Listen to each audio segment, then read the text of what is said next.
എന്താണ് റഹീമിന് സംഭവിച്ചത്? വർഷം 2006. അന്ന് സൗദിയിൽ ഹൗസ് ഡ്രൈവറായി ജോലി ചെയ്യുകയാണ് റഹീം. വധശിക്ഷയ്ക്ക് കാരണമായ സംഭവം നടന്ന ദിവസം. മെഡിക്കൽ ഉപകരണങ്ങളുടെ സഹായത്തോടെ ജീവിക്കുന്ന സൗദി ബാലനെ തൻ്റെ കാറിൽ കൊണ്ടുപോവുകയായിരുന്നു റഹീം. സിഗ്നലുകൾ കട്ട് ചെയ്ത് ഡ്രൈവ് ചെയ്യാൻ പിന്നിലിരിക്കുന്ന കുട്ടി നിർബന്ധിച്ചുകൊണ്ടേയിരുന്നു. അത് തടയാൻ ശ്രമിക്കുന്നതിനിടെ മെഡിക്കൽ ഉപകരണം ഊരിപ്പോവുകയും അത് കുട്ടിയുടെ മരണത്തിന് കാരണമാവുകയും ചെയ്തു.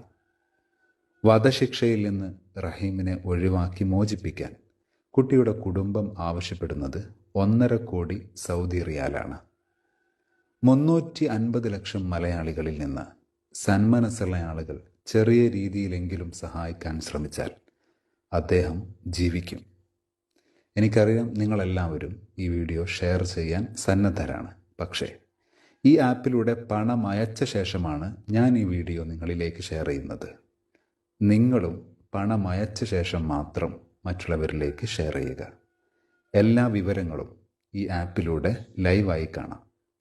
യൂസുഫ് അലിയും മമ്മൂട്ടിയുമൊക്കെ സഹായിച്ചോളും എന്ന് കരുതി നിങ്ങൾ സഹായിക്കാതിരിക്കേണ്ടതില്ല.